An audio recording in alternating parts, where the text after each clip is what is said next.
राधे राधे। जय जय श्री राधे। श्री हरिवंश राधा वल्लभ लाल की जय हो। सभी संतों हरिभक्तों की जय हो। पूज्य गुरुदेव महाराज की जय हो। श्रीमद् भागवत की जय हो। जय श्री राधे। डोंगरे जी महाराज की जय हो। बहुत बहुत स्वागत है आपका हमारे चैनल में, जहाँ पे हम श्रीमद् भागवत की कथा का श्रवण कर रहे हैं। हम चतुर्थ स्कंद की कथा का श्रवण कर रहे हैं और कल हमने देखा दक्ष प्रजापति और शिवजी की जो कथा है वो श्रवण करी थी। कैसे सती जी ने अपने आप को अग्नि में भस्म कर लिया क्योंकि शिवजी का अपमान हुआ था। आज हम आगे की कथा श्रवण करेंगे जिसका शीर्षक है शरीर पंचायतन और इसके 5 प्रधान देव। जय हो। बहुत ही दिव्य कथा है आज की, बहुत ध्यान से सुनिएगा। जय श्री राधे।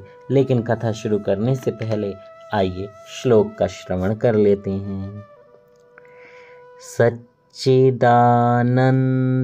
रूपाय विश्वोत्पत्त्यादि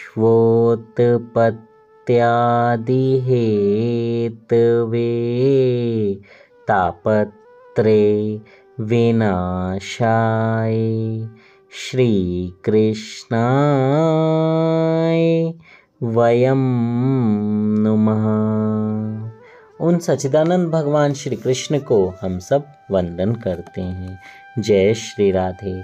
तो आइए आज की कथा शुरू करते हैं जिसका शीर्षक है शरीर पंचायतन और इसके 5 प्रधान देव। जय हो। 5 देव एक ही हैं, उनमें भेद बुद्धि मत करो। शिव और पार्वती के विवाह के समय श्री गणेश जी का पूजन किया गया था। गणपति भी ब्रह्म रूप हैं, वे तो नित्य हैं, परंतु पार्वती के यहाँ उनका अवतार हुआ था।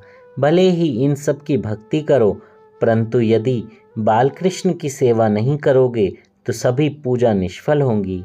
बालकृष्ण प्रेम का दान करते हैं। इस प्रेम के बिना ज्ञान शुष्क है, प्रेम के बिना ज्ञान की शोभा नहीं है। जय हो। जय श्री राधे। देखिए, सभी देवताओं की सेवाओं को प्रधान बताया गया है। आपने कभी भी पूजाएं देखी होंगी, उसमें देवताओं को स्थान दिया जाता है, परंतु जो प्रेम के देवता हैं वो तो भगवान श्री कृष्ण ही हैं। उनसे प्रेम कीजिए, उन्हें बाल रूप में अपने घर में विराजमान कीजिए, उनकी सेवा कीजिए। वो प्रेम देंगे और आप उन्हें प्रेम देंगे तो बहुत आनंद आएगा। ऐसी ऐसी लीलाएं होंगी कि आपके मन के भाव अपने आप बदल जाएंगे। भगवान श्री कृष्ण का बाल स्वरूप सबसे सुंदर स्वरूप है। आपने देखा होगा लड्डू गोपाल की सेवाएं बहुत बहुत बहुत सारे घरों में विराजमान हैं। उनकी सेवाएं बहुत आनंद से की जाती हैं। सुंदर सुंदर पोशाक पहनाना, उनको मुरली देना, मोर पंख लगाना, रेडी करना, बहुत कुछ है करने के लिए। और उस सेवा में ऐसा आनंद है जो किसी और सेवा में नहीं मिल सकता। किसी भी देवता की सेवा आप कर लीजिए, वो सब भक्ति के लिए हैं सेवाएं, लेकिन अगर प्रेम की सेवा देखेंगे तो वो सिर्फ और सिर्फ भगवान श्री कृष्ण की है, वो भी बाल कृष्ण की। इतनी प्यारी सेवा है कि लला को भोग लगाएंगे, लला को माखन मिश्री खिलाएंगे, लला को 56 भोग लगाएंगे। आज लला का जन्मदिन है, लला का प्रकाट्य उत्सव है, आज लला का ये है, आज लला का वो है। दिन भर माइंड में लला लला लला लला ही चलता रहता है। बहुत सारे लोगों का तो मैंने ये भी सुना है कि लला आने के बाद में उनके घर दूसरे लला भी आ गए जो अब तक नहीं आए थे। तो प्रेम है उनसे और प्रेम में वो रीझ जाते हैं और सेवा से प्रसन्न होते हैं, तो फिर सारी मुरादें भी पूरी कर देते हैं। जय हो। दक्ष प्रजापति ने यज्ञ किया, मगर उसने भेद बुद्धि रखने के कारण शिव जी की पूजा नहीं करी, अतः उसके यज्ञ में विघ्न आया। यह शरीर पंचायतन है, 5 तत्वों का यह शरीर रचा हुआ है। एक एक तत्व के एक एक देव हैं। इस पंचायतन के 5 प्रधान देव निम्न हैं। पृथ्वी तत्व यानी कि गणेश जी। गणेश की उपासना से विघ्नों का नाश होता है। गणेश विघ्न हरता हैं। गणेश पूजन से तुम्हारे सत्कार्य में विघ्न नहीं आएगा। जल तत्व यानी शिव जी। शिव की उपासना करने से ज्ञान मिलता है। उसके बाद है तेज तत्व यानी कि सूर्य। सूर्य की उपासना हमें निरोगी बनाती है। आरोग्यम भास्करात इच्छेत। पृथ्वी पर सूर्य प्रत्यक्ष साक्षात देव हैं। एक नास्तिक ने मुझसे भगवान के दर्शन कराने के लिए कहा। मैंने सूर्य की ओर इंगित करके कहा कि यही साक्षात परमात्मा है। प्रतिदिन कम से कम 12 सूर्य नमस्कार करो। नमस्कारः प्रियो भानुः, जलधारा प्रियो शिवः, अलंकार प्रियो कृष्णः, ब्राह्मणो मोदक प्रियः। जय हो। अगला है वायु तत्व यानी कि माता। माता पार्वती की उपासना धन देती है। और फिर है आकाश तत्व यानी कि विष्णु या कृष्ण, आप कुछ भी कह सकते हैं। विष्णु की उपासना प्रेम देती है, प्रेम बढ़ाती भी है। सूर्य की पूजा से तुम्हें अच्छा आरोग्य मिलेगा। शिव जी के पूजन से तुम्हें ज्ञान लाभ होगा। पार्वती जी की पूजा से संपत्ति होने पर भी संपत्ति प्राप्ति होगी। बुद्धि शरीर संपत्ति के होने पर भी श्री कृष्ण की सेवा नहीं करोगे तो बात नहीं बनेगी। श्री कृष्ण प्रेम दाता हैं। द्वारिकाधीश की सेवा स्मरण में तन्मय होने के बाद यदि प्रजापति दक्ष ने शिव जी की पूजा छोड़ दी होती तो कोई हर्ज नहीं था, किंतु उनके दिल में वैर भाव था। उसने कुभाव से यज्ञ किया, अतः वह यज्ञ पाप रूप हुआ। जीव ही दक्ष है और सतगुरु शिव जी हैं। शरीर को सादगी में रखो। शरीर एक मुट्ठी भर भस्म है, अतः उसका अनावश्यक श्रृंगार और लालन छोड़ दो। यही है शिव जी का उपदेश। इसलिए तो वे अपने शरीर पर भस्म लगाते हैं। शरीर का श्रृंगार छोड़ दो। मानव जीवन तपश्चर्या के लिए है। जो तप नहीं करता उसका पतन होता ही है। मानव जीवन का लक्ष्य भोग नहीं भजन है, ईश्वर भजन है। समभाव और सद्भाव सिद्ध करने के लिए सत्संग की जरूरत है। समभाव तब सिद्ध होता है जब हर एक जड़ चेतन की ओर ईश्वर की भावना जागे। मानव अवतार परमात्मा की आराधना और तप करने के लिए है। पशु भी भोगों का उपभोग करते हैं। यदि केवल मनुष्य भोग के पीछे ही दीवाना हो जाए तो फिर उसमें और पशु में कौन सा भेद रह जाएगा। प्रभु ने मनुष्य को बुद्धि दी है, ज्ञान दिया है, पशु को कुछ नहीं दिया। आने वाली कल की चिंता मानव कर सकता है, पशु नहीं। ना तो देव तप कर सकते हैं और ना ही पशु। देव पुण्य का उपभोग कर सकते हैं, तपश्चर्या का अधिकार केवल मनुष्य को है। जय हो। देखिए, देवता अगर आप बन भी गए तो भी आप सिर्फ जिन पुण्यों की वजह से देवता बने हैं उन्हीं का उपभोग कर पाएंगे। आपने सुना होगा कि देवता गण भी धरती पर इस पृथ्वी लोक पर आने के इच्छुक रहते हैं, क्योंकि यहाँ पर आकर वो भक्ति कर सकते हैं, भगवान श्री कृष्ण को प्रसन्न कर सकते हैं। उनके लोग निकुंज में जा सकते हैं जहाँ से वापस नहीं आया जा सकता। देवता बनने पर भी आपकी ऐसा नहीं है कि गति हो गई, आपकी दुर्गति भी हो सकती है और आप नीचे आ सकते हैं। लेकिन नीचे आकर अगर मनुष्य योनि मिले तो देवता भी अपने आप को सौभाग्यशाली मानते हैं, क्योंकि यहाँ आकर वो भगवत गीता ये सारी चीज़ों का श्रवण कर सकते हैं, वेदों का भी श्रवण कर सकते हैं, सब कुछ कर सकते हैं और प्रभु को प्रसन्न कर सकते हैं। प्रेम से भगवान श्री कृष्ण और युगल स्वरूप की सेवा भी कर सकते हैं, लल्ला की भी सेवा कर सकते हैं। इसलिए कहते हैं कि मनुष्य जीवन सबसे उपकारी जीवन है और इस तपश्चर्या का अधिकार केवल और केवल मनुष्य को है। मनुष्य विवेकपूर्व भोग का भी उपभोग कर सकता है। मनुष्य जीवन विविध प्रकार के तप करने के लिए है। तप के कई प्रकार हैं। कष्ट सहते हुए सत्कर्म करना तप है, उपासना भी तप है।